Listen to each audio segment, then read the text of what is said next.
Hello everybody, it's Non-Scene News here, and today we've got some breaking news coming especially from North Korea. So I'm just going to pop into this really quickly. If you can see in your bottom left corner on your screen, Pyongyang, the capital of North Korea, is now decorating the streets with Russian flags and portraits of Putin and stuff because Putin has announced that he will be visiting North Korea today or tomorrow. So by the time this video actually goes out, the treaties what have come out will probably be public at this point, but this is huge news. Um, Out of this meeting, I wouldn't be surprised if we got some arm deals between Russia and China, not China, Russia and North Korea. Maybe opening borders between like Vladivostok, Russia's Far East, and North Korea. We could probably get huge not nuclear missiles, North Korean missiles that would go to Russia and be used in Ukraine because that's already been happening.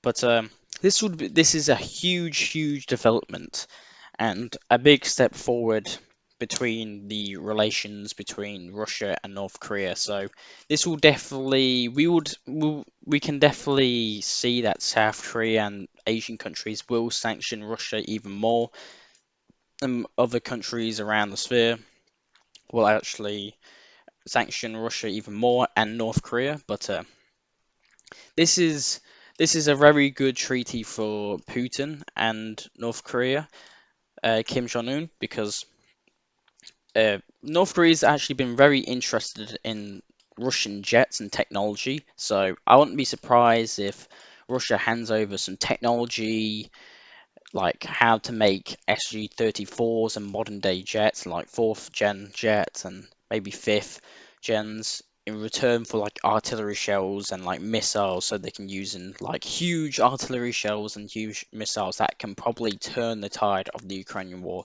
because North Korea has a very untapped stockpile of artillery shells that Russia is probably in dire need of, because this war is just about the West and Russia production and who can make the most artillery shells.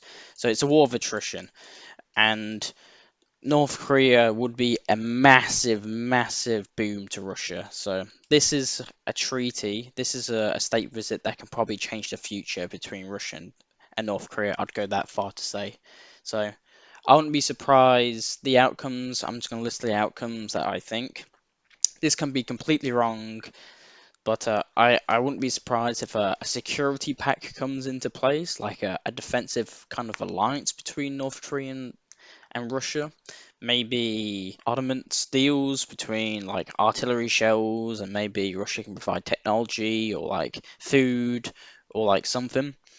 So, and the others would just be like a guarantee. I don't know, but that's the main thing. So maybe like trade, like economic trade too, between North Korea and Russia, because North Korea's in dire need of like economic trade, not just military. So, and Putin's not just visiting North Korea. Putin's actually visiting Vietnam, where he will be visiting after North Korea. And I said this in like a couple, I don't know how many videos ago, but I believe that I would not be surprised if Russia builds a pipeline in Siberia all the way through Mongolia and China to Vietnam, and to increase Russian gas use in like Thailand, Laos, Cambodia, and Vietnam. So I would not be surprised. So to take to replace kind of the Nord Stream pipeline loss, they would build like a pipeline between these countries, which would be a huge benefit to Russia, and it would just be very good for Russia, which I'm basically saying. So that is all I've got for you about Putin's visit to Vietnam and North Korea, which details should be out today, because by the time this video comes up, goes up, they'll probably already made public the treaties and stuff between North Korea and we're going to go to Belgium. Stoltenberg, the head of NATO, is saying that NATO is discussing bringing the nuclear bringing the blocks of nuclear weapons to a state of combat readiness in face of the growing threat between Russia and China. Uh, Threats from Russia and China. So this is a huge escalation in Europe again. New, NATO's now putting parts of its nuclear weapons, or like US and French nuclear weapons and US nuclear weapons, on high alert. So this is this is a big threat to Russia, and I would not be surprised if Russia does the same, or it might even already be on high combat alert. And because of this, not Zelensky, Kiev, the capital of Ukraine, they Ukrainian news has been saying Putin could use nuclear weapons if he's losing, says Kiev. What they mean by nuclear weapons is not like a missile that like will end the world and like take Kiev off the map. They're probably talking about tactical nuclear weapons that they could use on like a, let's say, what's an easy pronounce um, village in Ukraine. Let's say Seversk. So if they use a tactical nuclear weapon on Seversk, this will all be wiped out. So this would be obviously a huge threat to Ukraine. So they have stated that. And I just want to go back to the Serbian president's statement of yesterday. So this came from Belgrade. So Fusic, the president of Serbia, has made a little video, an interview, what I was mentioning yesterday. I just want you to watch a little bit of this. The full interview will be in the link description below if you want to watch it. Train has left the station and no one can stop it. And it looks like that, and I believe that we are getting close to the last days of possible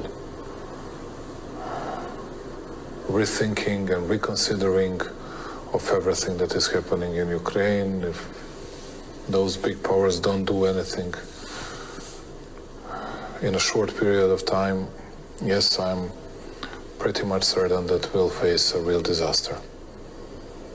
If you bet on the fact that someone is bluffing, it means that you have no better cards. But you just believe that the other side has weaker cards.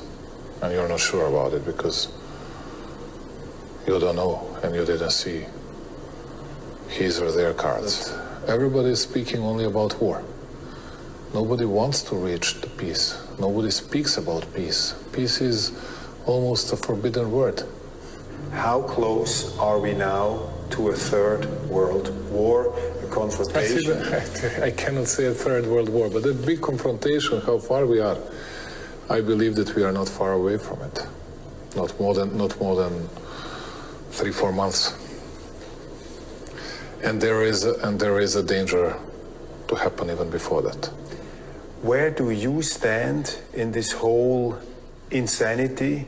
Where does Serbia stand in this conflict? We'll keep peace, stability and tranquility within the region and in our country.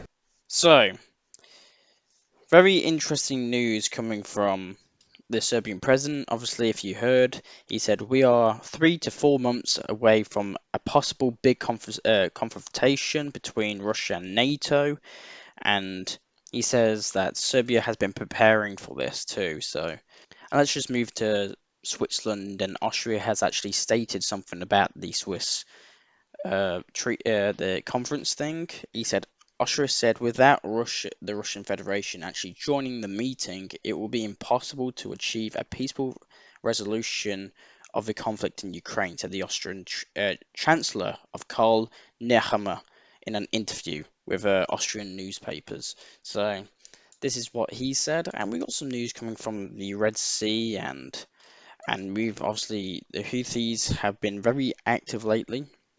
So if you see this video, apparently there's been footage of an unmanned boat by Ansar Allah to attack the Greek bulk carrier Tuta in the Gulf of Aden. So around here. So if you see these videos, apparently the Houthi terrorists were trying to board this ship, and I don't know what actually happened to the ship in the end, but apparently they attacked the ship, and that's all I have for you today on the on that ship. But apparently Yemeni forces have possibly shot down American jet. There's no confirmation yet, and apparently they've tried to attack a U.S. destroyer off the coast of Yemen. So these are big escalations in the Gulf of Aden and the Red Sea. So I'll obviously always, as always, keep you updated on that. Let's just move to the Russian fleet really quickly. The Russian Pacific Fleet has begun exercises in its Far East with the participation of about 40 ships, 40 boats and support vessels, and about 20 aircraft and helicopters of naval aviation.